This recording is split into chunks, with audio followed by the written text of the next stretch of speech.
please.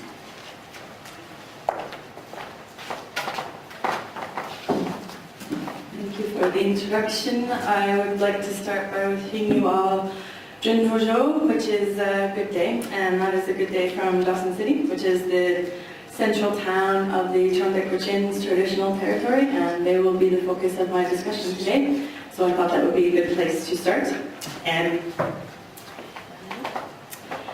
The Trondheim Han people are one of two Han speaking groups in the entire world, the other one being just downriver in Eagle, Alaska. There are two people left in the Trondheim Han group that consider themselves fluent speakers. So I like to wish people joy as often as I can. The Trondheim Han were once a seasonally nomadic people, and they occupy a traditional territory that spans a vast range of mountains, forests, valleys, creeks, and rivers. Most importantly, the Klondike River, where the late summer salmon run provides a vital source of sustenance that lasts the winter. The seasonal fishing site at the mouth of the Klondike River is known in the Han language as Trondheim, which is where the people get their name, and that loosely translates to hammerstone water, and it's named after the large rocks that were used to pound in the stakes for making fish traps. This word also became mistakenly translated into English as Klondike. The pronunciation went from Trondheim to Trondak to Klondike. So that's how we ended up with the Klondike River, and it ended up naming the whole valley, so quite significant. Towards the close of the 19th century, the Trondheim were still living in a traditional subsistence lifestyle. They had limited contact with fur traders and missionaries, but prospectors were slowly coming fairly quiet. This, of course, all changed really, really dramatically in 1896 when the first gold rush occurred. This meant that the entire universe changed for the Trondheim. If you had a chance to read Steve Jackstad and Lee Husky's Northern Research Forum position paper, Adventures in the Alaskan Economy, it explores the underlying and overlooked commodification of ice itself in the 19th century, using the example of the wealth that William Perry was able to gain by selling Alaskan ice to the lower 48. Perry's unusually acquired fortune demonstrates that value depends on scarcity more than it depends on a lot of other things. So this is the region we're dealing with. The Klondike Gold Rush was instigated by the quest for the ultimate scarcity of gold. So this will show you the main gold fields area. You have the Klondike River up here. I'm really bad at the button for clicking. There we go. This is Klondike or Klondike River, and then all of these small creeks are the main sources of gold. They were in 1896, and they still are now today. And the initial discovery was made at what was called Rabbit Creek, and was quickly changed to Bonanza Creek, and that was when the rush began. In just 2 short years, Dawson City went from having very, very few people to having almost 40,000. So this is 1897, and this is 1899. Pretty quick. So there were floods of prospectors and miners and merchants and dancing girls and charlatans and tricksters and anyone else you could imagine who sought this mythic gold. And although gold was the primary and certainly the main attraction, it ended up cultivating a much larger complex and obsession with what this idea of North meant and what this mythical region was to the people who arrived there. It was never geographically defined. It just existed, and the people who arrived felt like it had no borders or no parameters or no ownership. However, the Trondheim obviously felt very differently about things. This is the Chilkoot Pass on the route to the Klondike, so as you can see, it wasn't an easy trip, but the power of gold is a strong one. The Yukon quickly became notorious for its really harsh and extreme conditions, and the gold seekers carved and cut and made roads and paths wherever they pleased in order to make this north what they wanted it to be. The Yukon indigenous population was heavily involved in facilitating the move to the Klondike, serving as guides and packers as well as interpreters and business partners and wives. So even though the indigenous population doesn't receive a lot of credit for the gold that was produced, it would not have been possible without their assistance, because it was not an easy area to navigate if you didn't know it well. This is a nice stylized picture of an actual First Nations guide who is here in a studio being made to look more like a First Nations guide than he already was.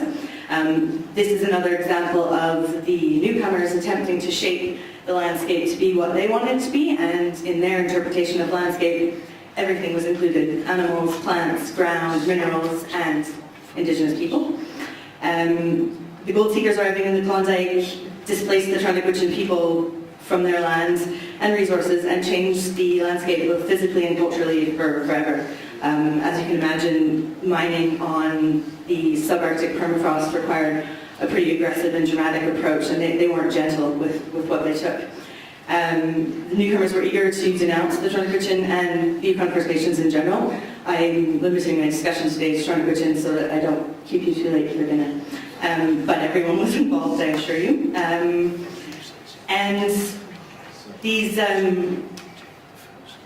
indigenous helpers of the gold rush never received any of the credit or any of the riches, but they were there throughout it all. Much like the minerals in the ground, much like the trees on the ground, the animals on the rivers, the knowledge of the indigenous population was viewed as another resource that was there for the taking for these newcomers. The Klondike gold seekers imagined a world made of ice and snow.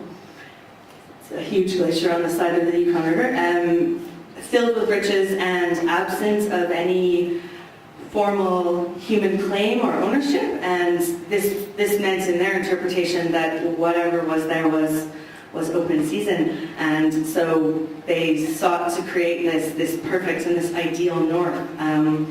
But in the end, it turned out that success and fortune were scarce as well. And of the thousands of people who set out on the perilous trek to the Yukon, certainly not all of them made it. And of those who did make it to Dawson City, those who arrived after 1897 had mostly missed the opportunities for the excellent mining claims. So most of them arrived there and spent more money to get there than they ever ended up making, and left the Yukon with less than they came with.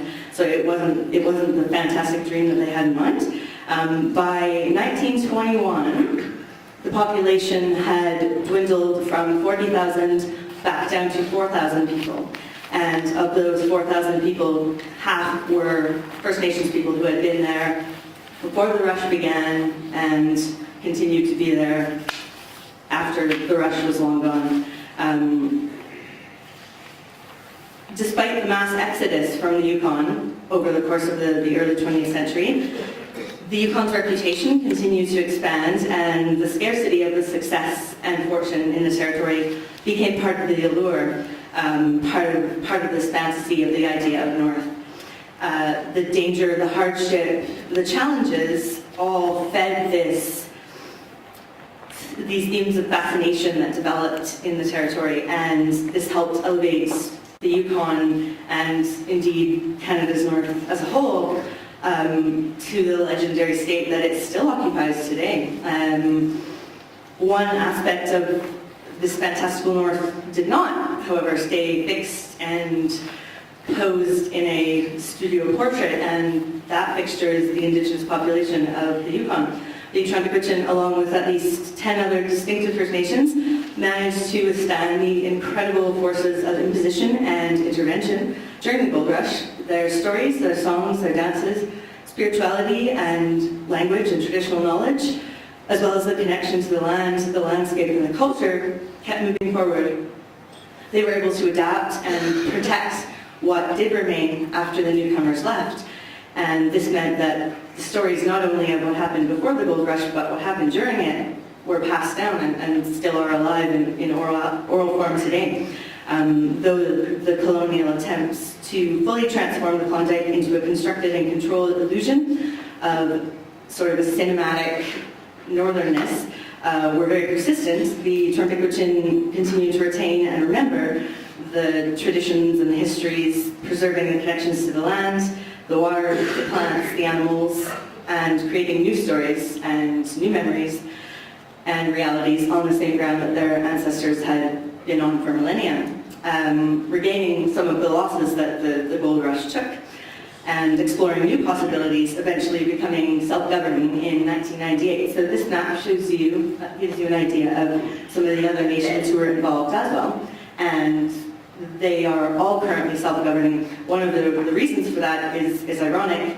The Canadian government didn't want to sign a treaty in the Yukon because they didn't think it was worth their while. They figured that all of the indigenous population would be wiped out as a result of the gold rush. So they never signed a treaty, as with every other province in Canada and Northwest Territories. And we have now a self-governing system that will result in more successes for the future that can retain a connection to the land and an ownership. And so to close, I will return to the core question of this panel. Perhaps we could imagine a Yukon without ice and without snow and without cold, and maybe even without gold, but without its history and its memories and its people, there can be no north, whether it's real or imagined.